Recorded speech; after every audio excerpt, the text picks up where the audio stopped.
before the screening starts, which will be in 2 minutes or one, our friends, do you speak Amharic? Very little. Okay. So, So I'll quickly do this ritual so that we honor some of our Bangladesh family, younger, upcoming young people who have been volunteering and part of this program for the last 3 years. So they've been part of the audience, and then later on they took on the space of organizing on the site. So they just graduated last week. Is it last week or 2 weeks? 2 weeks. 2 weeks, and I wanted to honor them amongst their own family whom they were serving. That's Fikad Arawayo has said, I want you to come home. Dini, who is a priest, and Batra. So,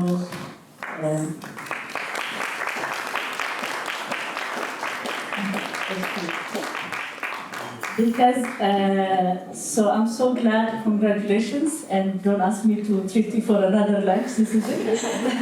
Now I'm just going and I still think of them like a first year students. It happens that they just finished. And particularly, I don't know the grades, I'm yet to ask from the three of them. But me being me, I've been pestering Hasu. I just learned this morning that she actually finished with great distinction, 381. But I'm so whatever Ethiopia means, if it has a future, it's the future of these people, and not only Ethiopia, Pan-African Middle, So yeah, congratulations.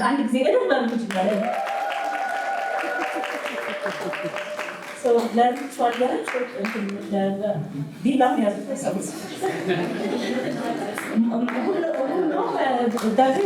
from political science.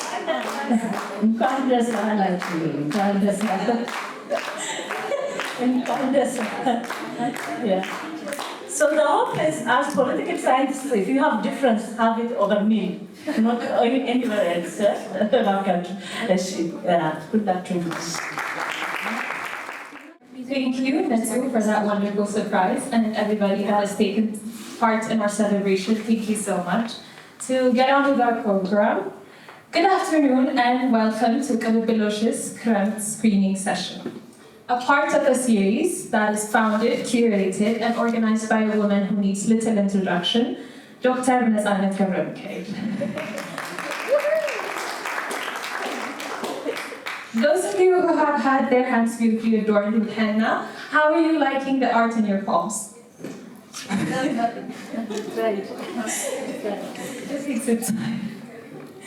Okay, we would like to extend our gratitude to the wonderful henna artist, Sofia. Thank you for your time and your art.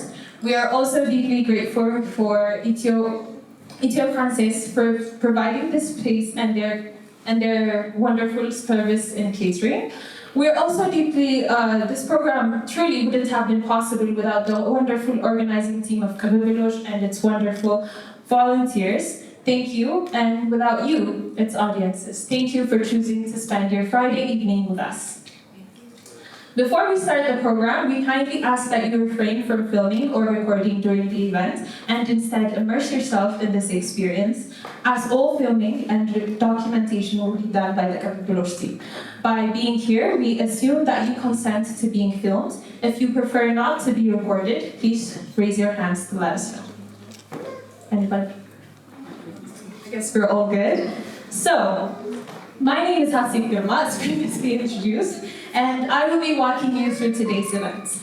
After 31 film screenings, over 25 public lecture series, and 4 exhibitions, all in the course of 2 years, we are now in the middle of Kabibilosh's current series on the theme of mapping cartographies of transnational creative practice through film.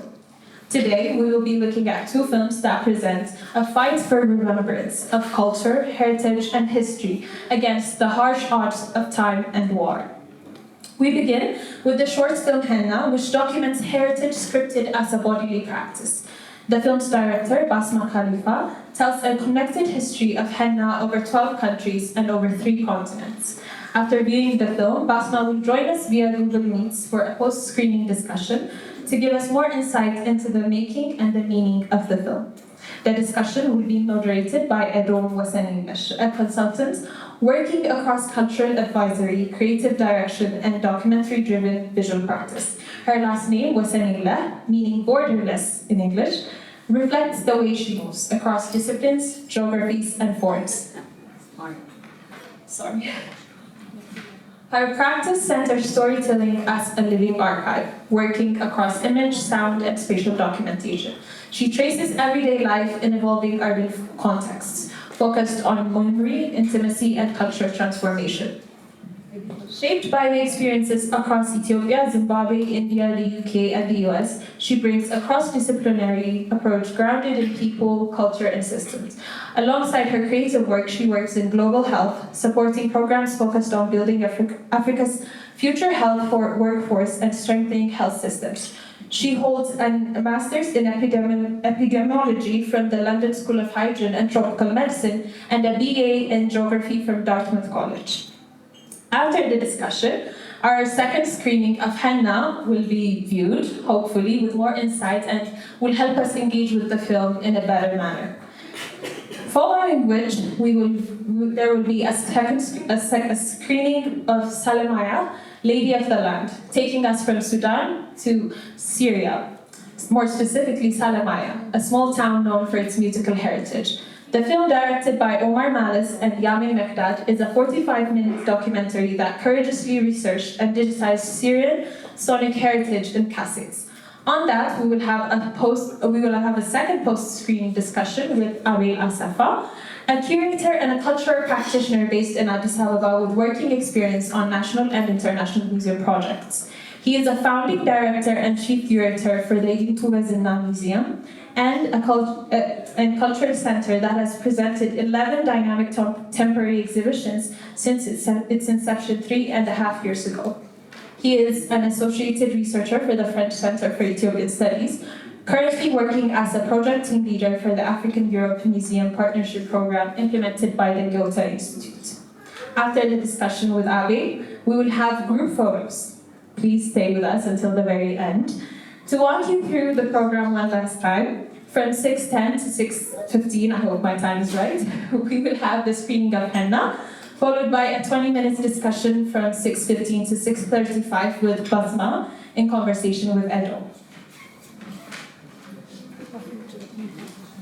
Followed by the second screening of Salamiyah, Lady of the Land, from 7:20 up to 7:40 p.m. and a post-screening discussion with Abil Asafa from 7:40 to 8 p.m., which our photo op will take place. And please, yet again, stay with us until the very end. Thank you so much.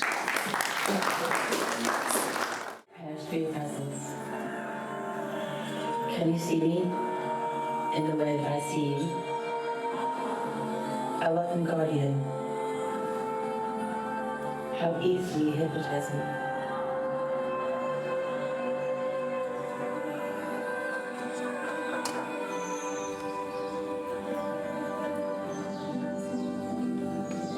I can't explain how you make me feel, but come with me, so I can show you.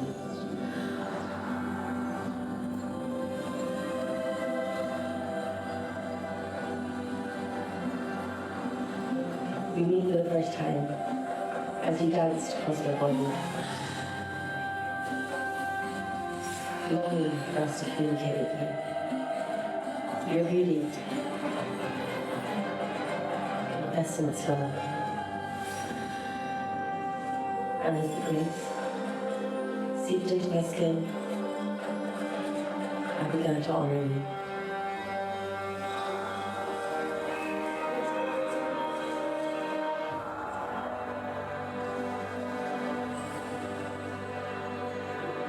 As you transitioned, turning from leaf to powder, from powder to paste, mirroring the cycle of life, my hands suddenly appear as living pieces of art. And as quickly as you leave your mark, you begin to fade.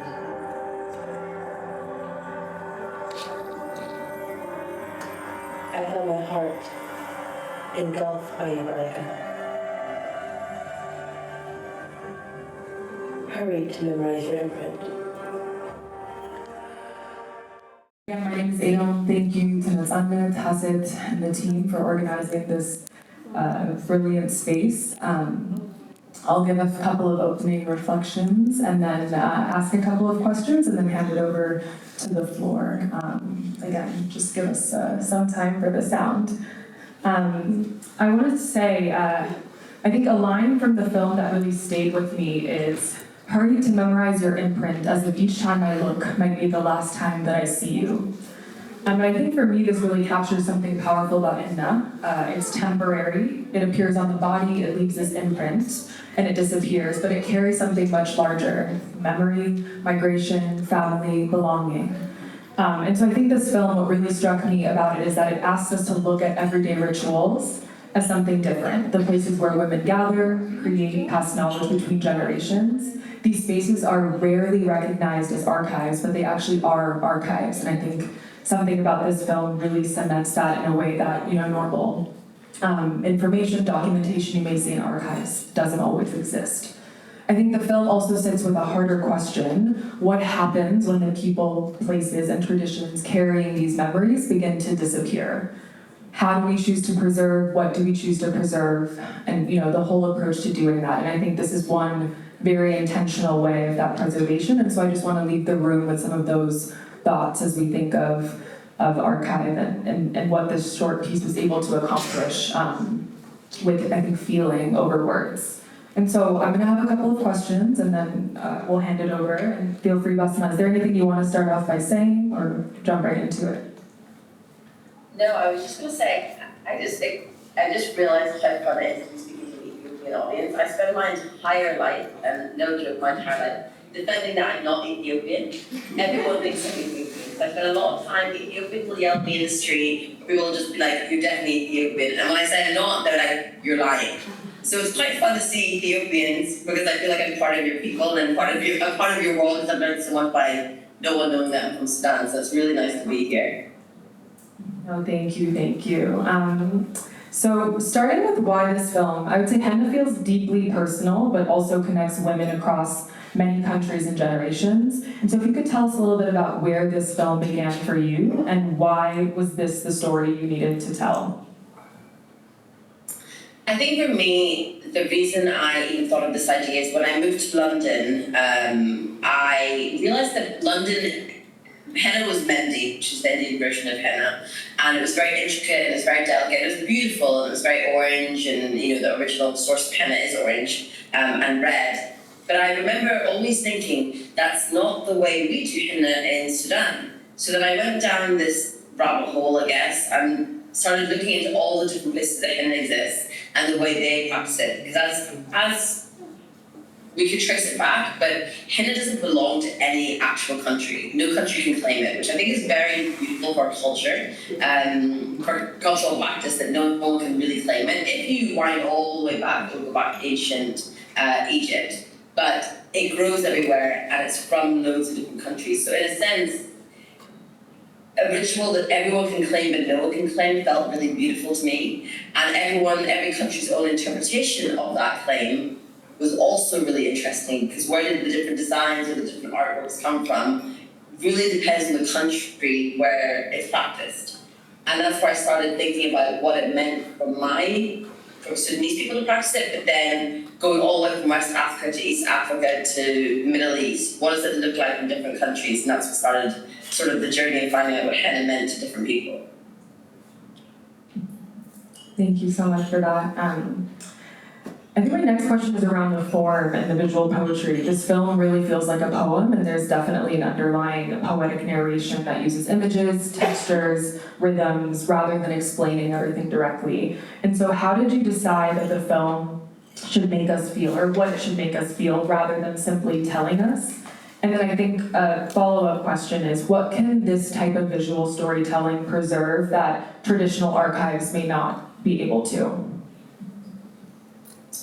Great question. I think The thing about when I started making this film is I was quite nervous about it because everyone can claim it. Everyone's going to look at it from their point of view and everyone's going to have their position on it. And that can sometimes be a little bit dangerous when you're making something because there will be someone that will always say, this is the way we do it, or this is the way we see it, or this is what we do. But it's important as a filmmaker to always remember that it is always your eye on that particular subject. Everyone can, whoever makes the next HENNA film will have a complete different look at it. My also most important thing for this film is I always want people who ever watched it to take away what they want to take away from it. And the other day I screened it in, I'm in Los Angeles right now, and I screened it at an Egyptian restaurant, and she said, oh, that's really interesting, that's not the way we do it. And I was like, that's fine. That's whatever your interpretation of it is your interpretation of it. So when I went into thinking about how to make this, I thought about trying to interpret it in a way that meant something to everyone while meaning nothing to one individual person. And so the way we started, I mean, not to go into it too much, but this is actually the second iteration of this film. I actually made the first version of, tried to make the first version of this film in Andalusia in Spain, where there's obviously a really big Muslim community. And I wanted it to be very nature-led and very warm and outside and green because of the plant. And then we went there, went out to sea and we shot it. And I remember coming back and being like, this isn't the film I want to make. And this doesn't feel quite right. And I think, again, as a filmmaker, it's really important that if the work doesn't stick with you and it's not a reflection of who you are, don't stick with it. Twist and go in a different direction. So I knew when I made it that it wasn't quite right and I had to wait. I waited about a year before I started again. And when I started again, I started thinking about women. Women are mostly people who use henna. In Sudan, I'm not 100% sure of other countries, in Sudan, during weddings, men put henna on, but mostly it's a female art practice. And so I wanted to look at how henna also follows that cycle of a woman and follows the life cycle of a woman, whether it's hormonal cycle during 1 month or her cycle of her life. And then also how women's lives also affect seasons. We change hormonally from spring, summer, and autumn, winter, as does our reflection of nature. And henna is part of nature and we are part of nature. So how can I incorporate that all in together? So the film is actually split up, which is why I wanted to do this discussion before you watch it again, but this film is actually split up between spring, summer, autumn, winter. And the actual visuals change and the color and the texture and the grade, all the film changes per season. And I think that is reflective of women and it's reflective of nature. We change so dramatically over a month and over our lives, maybe more than men, I would say. And so does nature. And so that's what I started thinking about, and that's why it's broken up into seasons. And then I think it was really important for me to have different women of different ages, which also reflect the different stages of our lives. So that's why there's a little girl, there's 2 women in middle age, and then there's a grandmother. And what's also beautiful about this film, I think you said it before, this film is made up of 16 different nations where henna is president. So we go all the way from Syria to Sudan to Tunisia to Morocco and then to Ghana to Sierra Leone and to Nigeria. And also in the music, if you notice when you watch it again, I wanted to have the zagaruta from loads of different countries. So the zagaruta in the music, which was made up by a Tunisian artist, by a Tunisian composer, includes zagarutas from Oman, from Jordan, from Sudan, from Nigeria, and from Tunisia. And this was all me just, I sent my call out to my friends and said, you're Tunisian, can you get your aunt to send me a voice note of Zagarut? You're from Oman, can you ask your aunt to send me send me a Zagaruta? So this film really, really is a film made by everyone and made by 60 different countries and, women from all over the world. And I'm really, really, really proud of that because I think in that way, everyone had their hand in it and everyone got to have their say, which is, something I'm really proud of. Thank you so much. It's like you knew what my next question was. So as you mentioned, the film brings together women from 16 different countries and cultural contexts, predominantly also being produced and created by women of color, which is incredible. I'll skip the first question, but the second was, did these relationships that you built in this process change the film from what you originally had envisioned? What was that collaboration like? Collaboration is really beautiful and really difficult, is what I would say. Yeah. When you bring people in you almost have to take on their points of view while remembering that this is your film and ultimately your point of view. I think again as women we can be, let's do it all together, let's be this together, let's try and work on this together. But ultimately that also could be the failure of a film. When I first made the first film when we went to Andalusia, I say this a lot, it's not publicized, but I say it when I do talks like this. I actually went out and shot this film, but the war in Sudan had just started maybe about 2 weeks before. And the week before I was set to go out to Andalusia, my family were trying to escape Sudan and they did the army barracks, and unfortunately my aunt and 2 uncles were killed trying to escape. And I was in deep, deep mourning, and I remember my team saying, we don't have to shoot this film, let's not shoot this film. And I said to them, no, I'm going to do this film because the right thing to do is to preserve who we are, and the right thing to do is to know that if our country is disappearing and I'm now losing family, that this is almost like a fight against that, like a protest against losing what is yours. And so we went out and shot it. But to your question, I wasn't the right leader because I couldn't lead because I was leading with a broken heart. I wasn't leading with strength. The team were looking at me to guide them, and I couldn't guide them, and I wanted them to sort of guide themselves, and that's not the right way to make a film. I was almost too broken-hearted to even contemplate what I was really doing.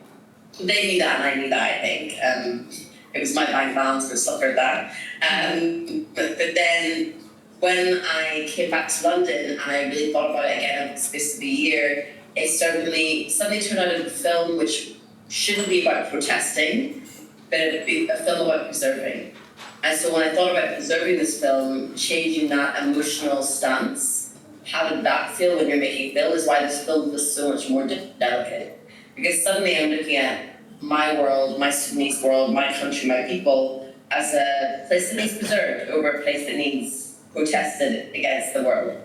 So when I was making the film the second time, I had more strength. And I was able to say, yes, no, we have to make this, I do want this, I do want that. And this film has around 64 different shots. It's a lot of imagery, and it's a lot of shots, and it's very intricate shooting. So there was just a lot of pre-planning. A lot of pre-planning also with my art director, who's the only person in the film, in the making of the film, who actually isn't from a country where Henna is present. She's probably our only white person, I think, in the entire team. She was from Belgium. But actually having 1 or 2 people who weren't from the world and weren't women of colour was also really important, because I think the way then they looked at it as a reflection of how they're then making the art, I think is really interesting. So I actually, besides working hard with the DOP, the art director was really, really important in this process because there were so many different shots. And she had also come to Andalusia, so she understood sort of the change in my personality in a sense over that year. But my most important thing that I learned in all of this is, yes, collaboration is key, but I actually think leadership is more important than collaboration. Thank you for that, Basma. I will ask one more question. I have 2, but if no one else is in the Q&A, I'll come back to it. I think speaking on to sort of the imprint that remains and what you hope this film achieves, when future generations watch Henna, what do you hope that they remember? For me, and coming from a country like Sudan, which, I've got to say, God willing, will come back one day, but who knows? I think it was really important for me to, I think my responsibility, and I can't speak on all artists, but I feel like an artist's responsibility is also to preserve places, especially people like us who come from these cultures and these beautiful cultures that have these dances and this music and these worlds. I think it's important for us to preserve our cultures because we don't know what's going to happen because the world is truly crazy. And so I felt like it was my responsibility to preserve this for my kids one day, and for my nieces and my nephews and my little cousins, so that if Sudan never comes back, they have art to look at, to know that that's where they're from, and this is what came from them, and this comes from artistry of the world. We don't know if we'll go back to our homeland. We don't know when that's going to be, and hopefully it will happen one day, but if it doesn't, I think art is a really good practice to show the next generation how beautiful our culture was. And so that's what I hope the next generation will take away from it. Thank you. We can open it up to the floor. We're going to screen it one more time so you can kind of contextualize some of what Basma's talked about. But do we have any questions? And is there a rotating mic, or is this going to go out? Thank you for your beautiful films. I wanted to ask you about certain directive decisions made about the henna specifically. I am a big proponent and advocate for innovation within heritage. I think if we're going to experiment, heritage is where to start. A lot of people don't really agree with me on that, but I just really love the beautiful and diverse, but also futuristic henna that you depicted in the film. My question for you is, what was that decision process like in terms of what were the source materials across the culture, what you decided to kind of juxtapose or change or add or subtract, and what does that mean for the legacy of this kind of temporary heritages that we have? Thank you so much. Yeah, so it's a great question. The original nucleus of this film started with me and a henna artist.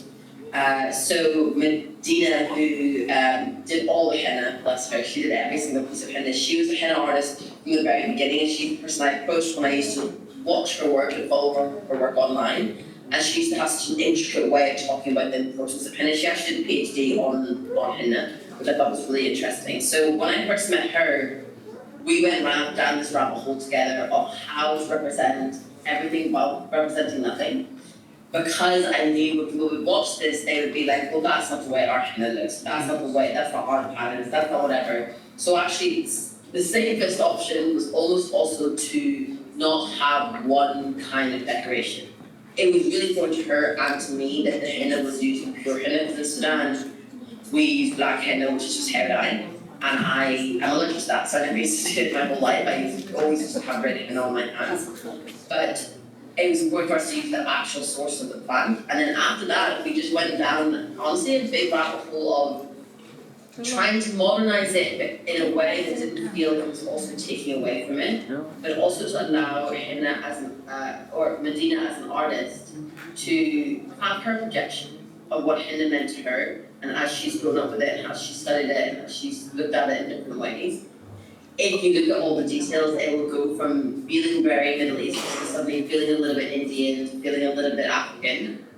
So there are little details, and then it will feel very modern as well. She's of Moroccan and Pakistani heritage, but grew up in Andalusia. So she can almost look at it from the Pakistani heritage, the North African heritage, and then the Spanish heritage. So she has a very interesting eye on it.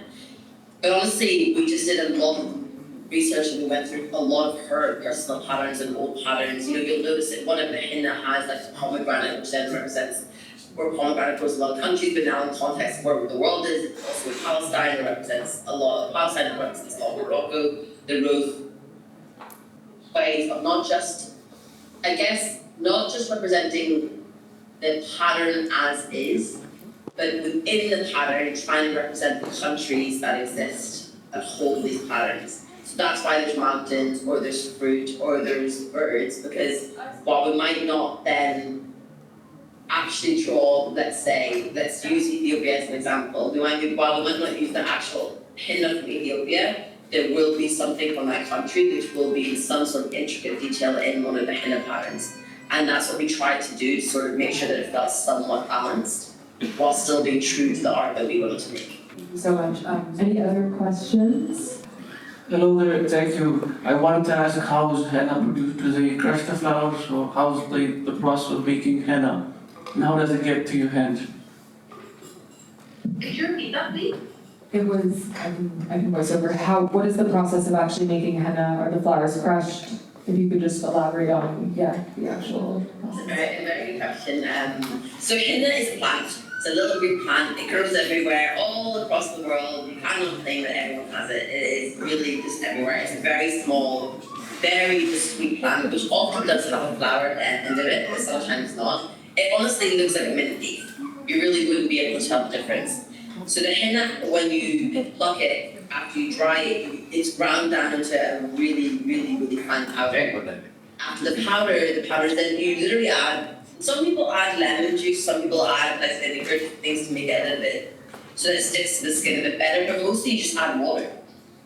So with water and the henna, it's honestly that pure, it's so simple and it's all nature. You just keep mixing it until it turns into a paste, you then put the paste into a tube, plastic or metal, whatever you want to do, and that's really it.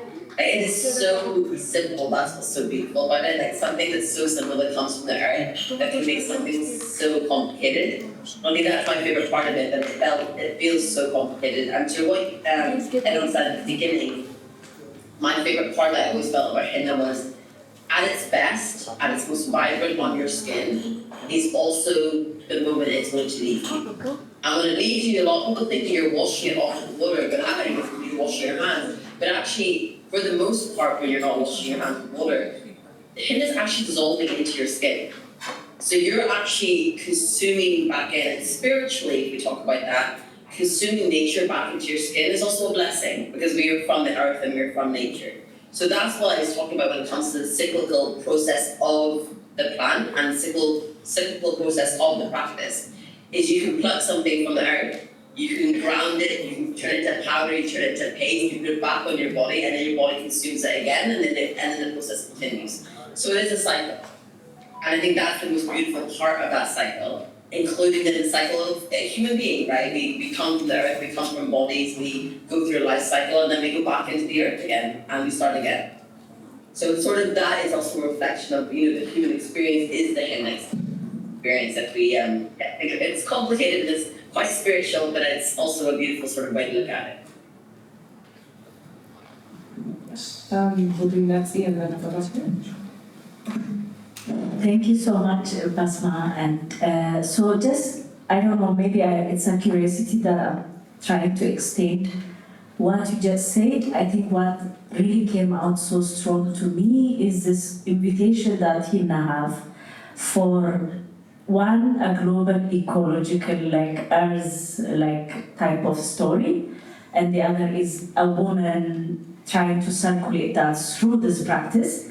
I wish you could say a little bit. I know you say that a little bit more, but it's keeping. And it's really making me think about the contemporary crisis generally, how we could intervene from the sites, and although locations could be, let's say Middle East, Africa, or Asia could be a place where this could start, but just like trousers or modern elements, these are human experiences that could travel and give us a language globally. But kind of anchored where it began, whether it's Sudan or Eritrea or Tigray and so I want to honor that intervention very seriously. Thank you so much, and I don't know if it's a question. I think I understood your question, but let me try and answer it from what you said. But I think it's important to me that we, again, with all our worlds disappearing in the way that it's disappearing, it's really important to me that we find a way to have a connective tissue. And we don't need that to always be in some sort of big, economic way or political way, or, we look at our countries and we think half the time, like, what is happening in our countries? But us as people, just ground level as people, what I find really, really beautiful about henna is that it has connected all these different countries in a certain way. I mean, I have 16 different nationalities, but I think henna is present in about 23. And there's very, very few things in this world which are connected, besides maybe food, and maybe not even food, but an ingredient. There are very few things in this world which can connect so many different people from so many vast amount of cultures. And I think when we can find those things, we can also connect as humans a little bit more. That, making of this film, and even now touring this film a little bit, it has been so fun to sort of be like, what do you think? What do you feel? What's your interpretation of this? What's your lifelong memory? It's the same as when people listen to music. We all have songs that we listen to in childhood that we then will pass on to our children or pass on to our family, and we'll talk about what it felt in that moment to listen to that song at that wedding, or when I cried myself to sleep, or when I had a joyful moment. It's the same with a practice of a beauty ritual. This, in the end, is a beauty ritual. And we all have beauty rituals. And I think what was important to me was I think through art, I want to be able to find a connective tissue that connects us all, because the human experience is connected. And I think in a world that we're living in right now, which we're getting more and more and more disconnected, if we as artists can find these little ways of saying, hey, we're all in this together, and it seems so simple because it is just a plan and it is just one art form. But to me, I just think it's really important that we find a way to connect to each other and we find a common ground as these worlds are sort of disappearing. Let's find a commonality that says, hey, this is what I do, this is what you do. Let's talk about this and share our commonality. I think that's what this film also meant to me. I think we have time for one more question. I see a hand. Good evening. My name is Tahmid, and I'm from the part of the world which is called Bangladesh. And I was very happy to see this henna is being practiced in this way in Sudan. So I didn't have this idea that it is happening outside the Indian subcontinent as well.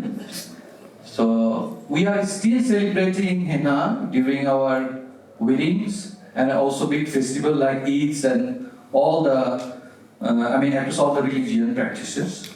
But I was just wondering to ask you that when you say that there is a radical loss is happening in this henna, so is there anything like religious conservativeness from the part of the Sudan that is contributed to this religious loss, this radical loss or not? Thank you. Could you repeat that question to the end to make sure I got it?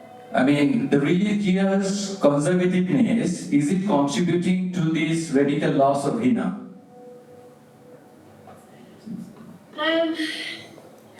I think radical loss of culture doesn't, this isn't controversial, doesn't actually exist as long as it exists within the people. I think you can move across different worlds, and as long as you hold on to the culture, which means a lot to you, the culture still exists. I don't think we need, as much as I want Sudan obviously to come back one day, I don't think we need Sudan for the culture to exist. I think the responsibility is people. And so whatever country you're in, whatever culture you're part of, whatever culture you're also aligned with, it might not be your personal culture that you've grown up with, but whatever culture connects to you, I think it's your responsibility to keep that going. I don't necessarily think it's actually being on the ground in that country that keeps the culture going. So if we were all to lose our countries one day, which that never happens, I don't think that means the culture dies. I think that just means the responsibility and the onus is more on us. As someone who has all my family there now displaced, I'm watching the fall of community more than I'm watching the fall of culture. I still go to my aunt's house now in Cairo, and she's still very Sudanese. But my cousin's also getting married next month, but we all can't gather in the way we would have done if Sudan existed. So I think the loss of a country is the loss of community rather than it being the loss of culture, if that answers your question. I think we have to wrap it up. I just want to say, Basma, thank you so much. If there's a way for us to stay in touch with you, we'll share that to this group after. I have like a 10-second question because I see a lot of young people in the crowd. And I would say your work has moved between fashion, journalism, documentary, creative production. How is this shaping what's next for you, or maybe a brief line on what is next, and any inspiring words for us who are looking to tell our own stories in our backyards? I think that also, I'm phoning it, but the irony is we're taking this call out in Los Angeles on the job while I'm from London speaking to you guys in Ethiopia. And I think that is the beauty of creating work. I think that's the beauty of continuing to create work. I think for me, as much as I love talking about culture and I love talking about these worlds, I also am now starting to look at what the modern version of this is, because I think we can get quite stuck in our sort of, this is the way we do things. But how does it look when, we modernize things and we look at things in a different way? So I'm currently writing a TV show, I'm working on a couple of multiple shorts, and building a brand. But I think that ultimately it all falls under the same questioning of what is culture and what do our worlds look like. There's lots to come, and there's a whole feature-length documentary that I shot in Cairo, and there's a lot of stuff. But as we all know as artists, it just sort of isn't a lot of things until something comes out. But hopefully in the next 6 months to a year, some more stuff will come out.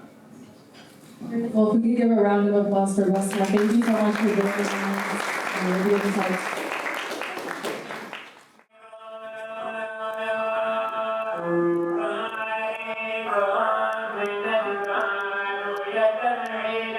Yeah.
በጣም አመሰግናለሁ። ኦማር ማሊስ አይሚን እነሱ በአማርኛ መመስገን የሚችሉበት ጊዜ ጥቂት ነው አይደለ? አንዳንድ ጊዜ ፍሊፕ ማድረግ ነው እና ኤዶም ወሰንዬ በጣም አመሰግናለሁ።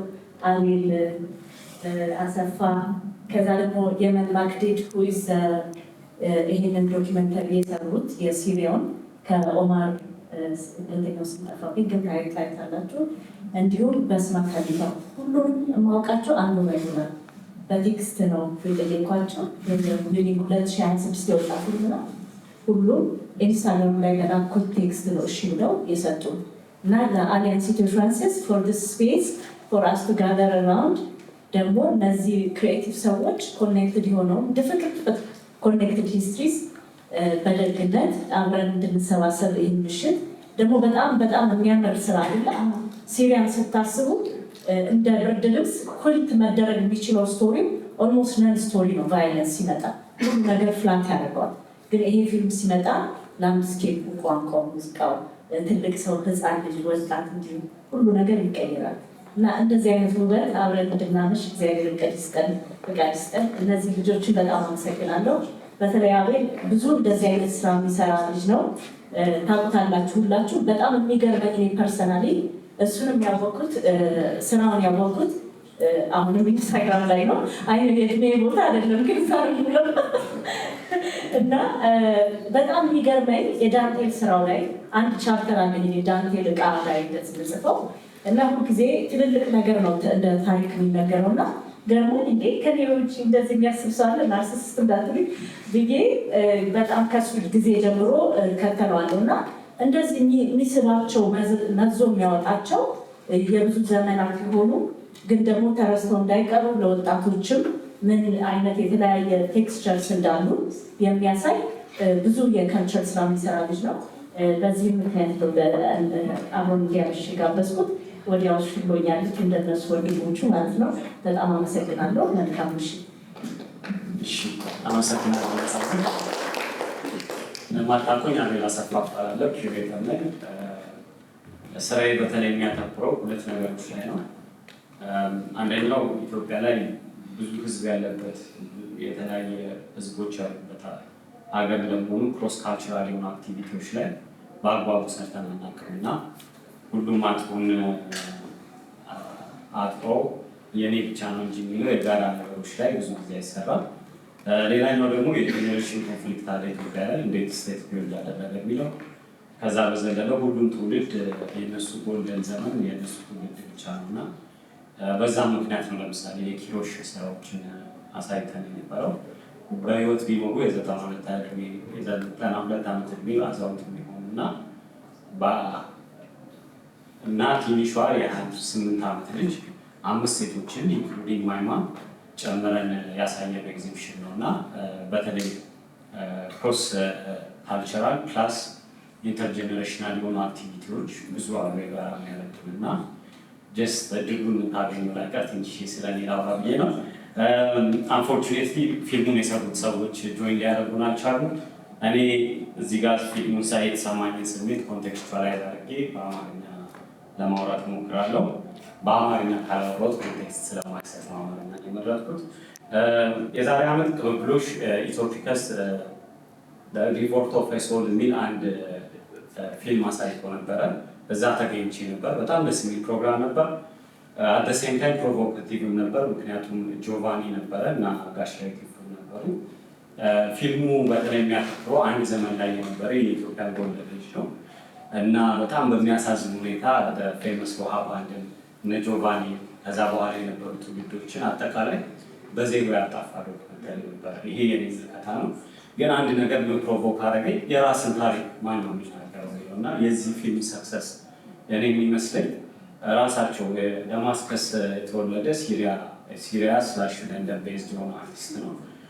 የራሳችንን ታሪክ ራሳችን ስንናገረው ብንሳሳትን አትሊስት ጀስት ይቅር ለማባባልም ቀላል ነው እና ማን ነው የማንን ታሪክ የሚናገሩ የሚለው በጣም ኢምፖርታንት ነው። ይሄ ፊልም አንድ ያስተማረኝ ነገር አይታችሁ ከሆነም የፊልም ኳሊቲ ያን ያህል አይደለም እና ሶፊስቲኬትድ ቴክኖሎጂም በተለየ መንገድ አይፈልግም እና ከዛ አንጻር በጣም ሂውጅ ሰክሰስ ነው ብዬ አስባለሁ። ከዛ በዘለለ በጣም የወደድኩት ነገር ምንድን ነው ኢንስቴድ ኦፍ ይሄ ዲስከቨሪንግ ወይም ሜኪንግ ይሄ ዩዥዋል ዶክመንተሪ እንትን በጣም ሪስፔክትፉል ነው። ቅርሱን ለጠበቁ ሰዎች ይሄ ከስተዲያን ለሆኑ ሰዎች ሪስፔክትፉል ነው እና እንደ ዳይሬክተርም አልፎ አልፎ ነው እንጂ የሚያወራው ለሆል የ45 ደቂቃ ፊልሙ ላይ ሰዎቹ ነው እያወሩ ያሉት እና በተለይ ይሄ ቅርስ ጥበቃ ጋር ተያይዞ ያሉ ሚሞሪ ላይ ተያይዞ ያሉ ነገሮች አንደኛው አይ ቲንክ መንገድ ይሆናል ብዬ የማስበው ባለቤቱ እንዲናገረው መፍጠር ነው እና ከዛ አንጻር በጣም ኢምፕረስ አድርጎኛል። እና በጣም የሚገርመኝ ደግሞ ምንድነው ሁሌም የካልቸር ከስተዲያኖች ባለሙያዎች አሉ። እኛም የሙዚየም ባለሙያዎች ለስሙ ነን እንጂ ጄኒዩን የካልቸር የቅርስ የታሪክ ከስተዲያኖች እኛው ኮሚኒቲ ላይ አባቶቻችን እናቶቻችን በጣም የቅርብ ሰዎች ናቸው።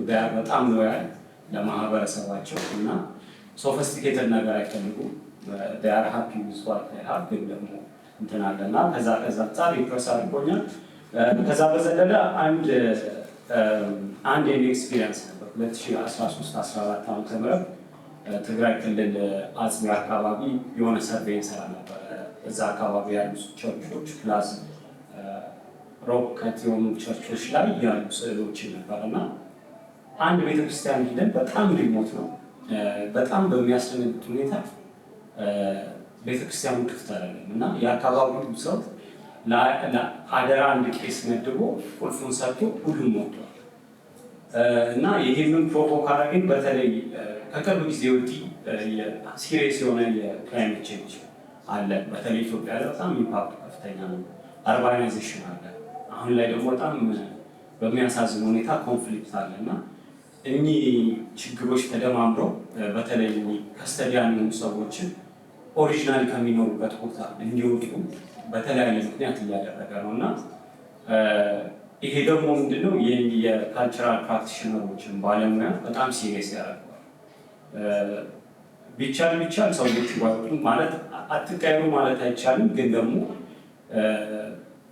ለመቀየር አይደለም እየሄዱ ያሉት ችግርን ከመሸሽ አንጻር ነው እና የተሻለ ህይወት እንዲኖራቸው መስራት ቢጠበቅብንም አት ሴም ታይም እዚህ ፊልም ላይ ያየነው ቅድም ነፃነት የሚያለችው ሶሪያ ሲባል ከጦርነቱ በፊት አሊፖ እና ፌመስ ስቶሪዎች ነበር አእምሯችን ላይ የሚመጡት። ግን ይሄ አስጠሊ ጦርነት ኮምፕሊትሊ ያለውን ጥሩ ኢሜጅ ወስዷል እና በጣም ሲምፕል አንድ መንደር ላይ ገብቶ የተሰራ እንደመሆኑ አንጻር እና ይሄ ደስ የሚል ስቶሪ ነው ያቀረበው። ይሄ ከለመድነው ስቶሪ በዘለለ ማለት ነው። ከዛ በዘለለ እያንዳንዱ ታውን የራሱ ሂስትሪ እንደመኖሩ እንትን አለው። እንደ ማጠቃለያ በተለይ መጨረሻ ላይ አንድ ዘፋኝ ልጁ ከሞተበት በኋላ ያለውን ነገር ሪከርድ ተደርጓል ይባላል። ኢትዮጵያ ላይ ይሄ ከፎክሎር ጋር ተያይዞ ያሉ ትውፊታዊ ቅርሶች በጣም ሪች ናቸው እና በጣም የሚያድለኛ ነው ብዬ አስባለሁ። በጣም ብዙ ህዝብ ያለበት ነው። ህዝብ ስል ምንድን ነው ይሄ ፖለቲካል ተርም እንዳይሆን ብዬ የተለያዩ ብሔሮች ያሉበት ሀገር እንደመሆኑ ያንን እንደዚህ አይነት ሪሶርስ ኤክስትሪምሊ ሪች ያደርገዋል እና ብዙ ኃላፊነት አለብን ብዬ አስባለሁ። ስላዳመጣችሁ አመሰግናለሁ። እናንተ የተሰማችሁ ደግሞ ለመስማት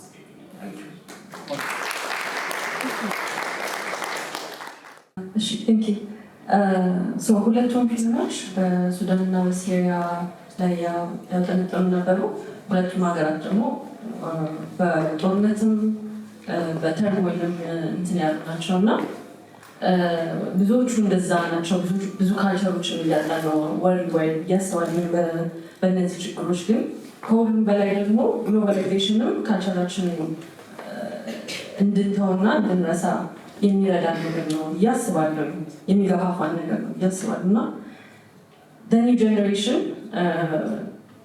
ካልቸሩን ትቶ ኒው ሻይኒ ቲንግ ላይ እያተኮረ ነው እና ሃው ዱ ዊ ኮንቪንስ ዘም ዳት ሞስትሊ አይደንቲቲያችን ኮኔክትድ የሆነው ከመጣንበት ቦታ ከኮሚኒቲያችን የሆነ ኮንቪንስ አድርገን ኢሬዝ እንዳይደረግ በነዚህ በተለያዩ ግሎባላይዜሽን ይሁን ወር ይሁን በተለያዩ ነገሮች ኢሬዝ እንዳይደረግ እና እንዲጠበቅ እንዴት ማሳመን እንችላለን እንጂ መጠየቅ እፈልጋለሁ። ቴንክ ዩ።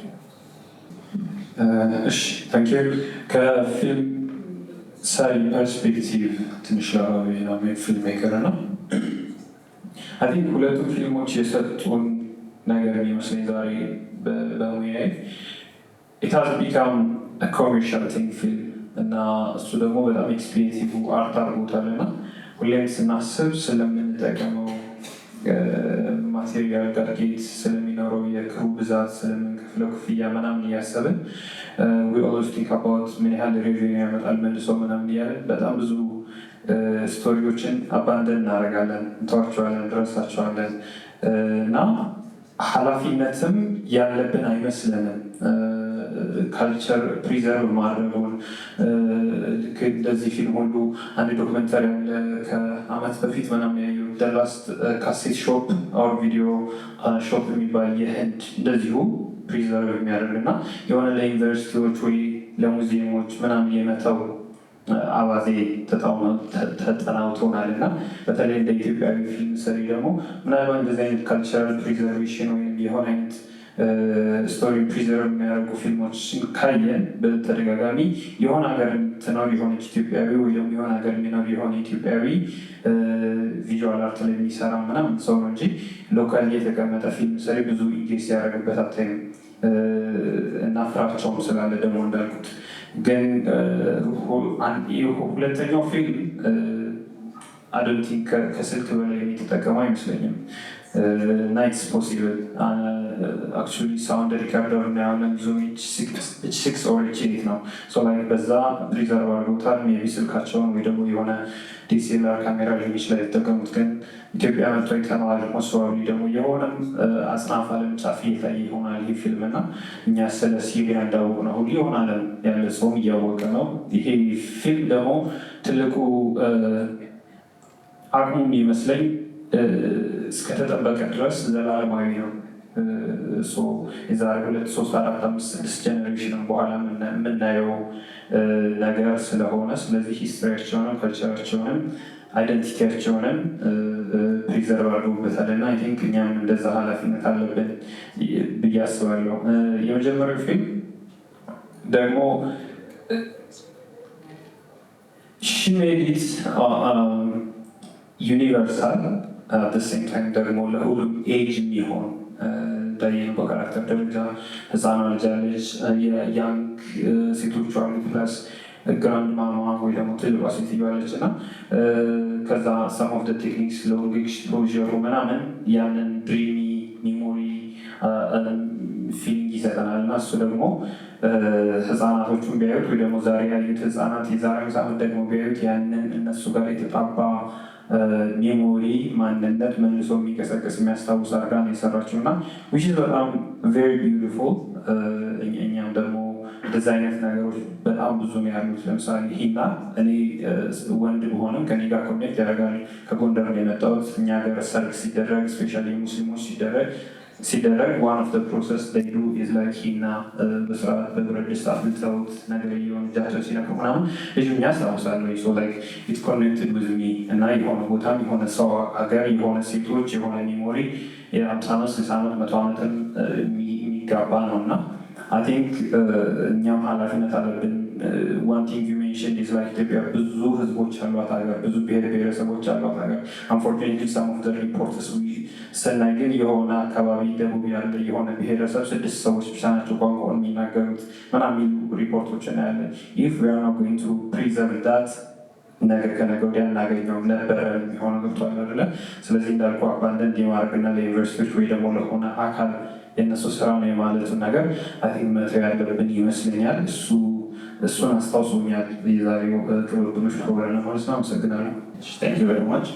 እኔ አንድ ነገር መጨመር የምፈልገው የካሴቱ ጉዳይ ላይ they are using the cassettes preservation, like the cultural preservation documentation. At the same time ደግሞ I think ካሴቱ in term technology ነው እዛ በመድረሱ የሌሎቹን ካልቸር የሌሎቹን ሙዚቃዎች ወደ እነሱ ፊዲንግ ተደርጓል። I think more striking ነገር የመጨረሻዋ ወጣቷ ዘፋኝ she said like የኢንተርናሽናል ሞር ሮናውንድ መሆን ስለምፈልግ I want to sing in more የታወቁ more እና in a sense ደግሞ like የተገልባጭነቱ like in a sense ቴክኖሎጂ እና ሌላው ካልቸራል እንትን መምጣቱ like within the community የመበረዝ እና መጥፋት ባይሆንም የመደለዝ አደጋ people feel like there's more in a sense በሱ አይን ማለት ነው። በኛ አባባል አለ ወንዝ ያሻገር ይባላል አንዳንዴ እሱ ዳይኮቶሚ በጣም ትንሽ ኢንትረስቲንግ ነው ለእኔ እና in a sense like we all have ጊዜኛ እንትን እንላለን ካልቸር ቴክኖሎጂ ሲመጣ ፊሩ አለ ምንድን ነው ይዞ የሚመጣው እኛም ወደ ውጭ ለመድረስ እንሞክራለን። ግን at the same time እሱስ ምንድን ነው ይዞ የሚመጣው what are the downsides to that የሚለውን እንዳያኛ thank you very much. እሺ የኔ ጥያቄ በሁለቱም ፊልሞች እና በዲስከሽኖችም ነው ያየሁት ዱዋሊቲ ያለ duality between the duty of preservation ከዛ ደግሞ transformation through art, letting go through art እና የHENNA film my favorite line was even though you leave me you are with me even though you leave me አይነት ላይን አለ እና እነዚህ ቦታዎች ያየናቸው ቦታዎች ለጦርነት ለፔን ለቫዮለንስ they are no stranger to it እና they are choosing to preserve it and there is also that element of letting go through art እና በአርት ውስጥ በእነዚህ ፊልሞች ውስጥ ያንን እናያለን። ግን how do you think the individual the creative balances that both those demands የሚል ጥያቄ ነው። Thank you.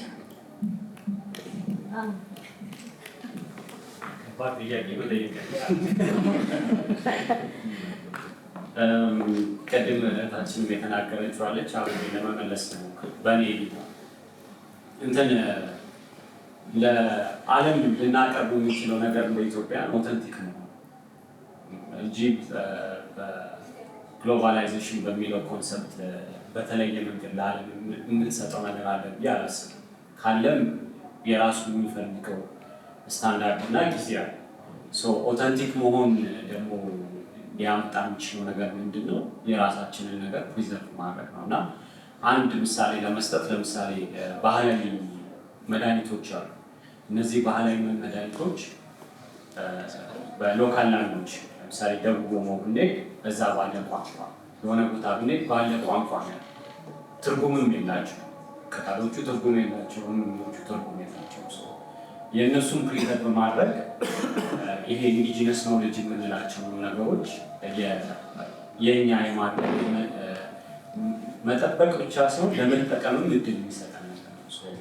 ከኦተንቲክ ስንሆን ክሬቲቪቲ ማቆም የሚመጣው ፎክሎር ላይ በደንብ ቤዝ ያደረጉ ነገሮች በደንብ እና ከዛ አንጻር ብዙ ነገሮች ብዙ ዳይሜንሽኖች አሉ እና ተጠቃሚ የምንሆነው እኛ የምናጣው ብዙ ነገር አለ እና የምንጠቀምበትን ካሉ የምንጠቀምበት በዛ መንገድ ነው የሚመስለው።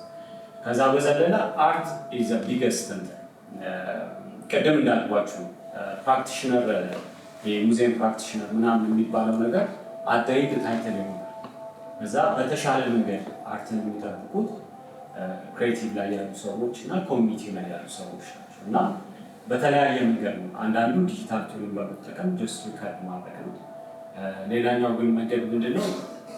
ኢንተርቪን በማድረግ ክሬቲቪቲ ለምሳሌ ኃይሉ ክፍሌን የሚያውቀዋል ፌመስ አርት ሂዝ ማይ ፌቨራይት አርቲስት እና አሁን የኃይሉ ስራ ኢትስ ሞደርን አርት ግን 1900 አካባቢ የተሰሩ የተለያዩ ባላባቶችን ማህተም በመጠቀም ስራውን የሚሰራው ሁሌም ኢንስፓይሬሽን ያደርጋል እና ለዛም ነው ይሄ ጆርጅ ኦርዌል ነው ዞስ ቱ ፕሪዘርቭ ዘ ፓስት ፎር ዘ ፊውቸር ማለት ነው እና አይ ቲንክ ከዛ መንገድ ብዙ መንገድ መስራት ይቻላል።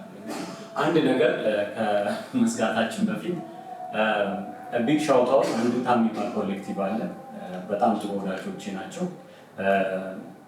አይናፋር ናቸው፣ ብዙ አይታሉም። ግን ካሴት የሚባል አንድ በጣም ፌመስ የሆነ ኤግዚቢሽን አቅርበው ነበረ። 3 ነው የታየው። መጀመሪያ ደፌኑ፣ ከዛ ቤተ መዘክር፣ ከዛ ሳሙኤል ግን በጣም ተመሳሳይ ስራ ይሰራሉ እና ቀደም እንዳልኳችሁ ከስተዲያን ነው የሚመጣው። ለምሳሌ በጣም ወዳጅ ኢንጂያስ ዘ ሜካኒካል ኢንጂነር ግን ፉል ታይም በሚባል ደረጃ አርካይቪስት ነው የምናገኘው ነገር አለ እና እነዚህ ነገሮች ባይሰልፍ አፕሪሼት መደረግ አለባቸው እና አንፎርቹኔትሊ የሉም እና ግን እንድታመሰግኑልኝ ናቸው።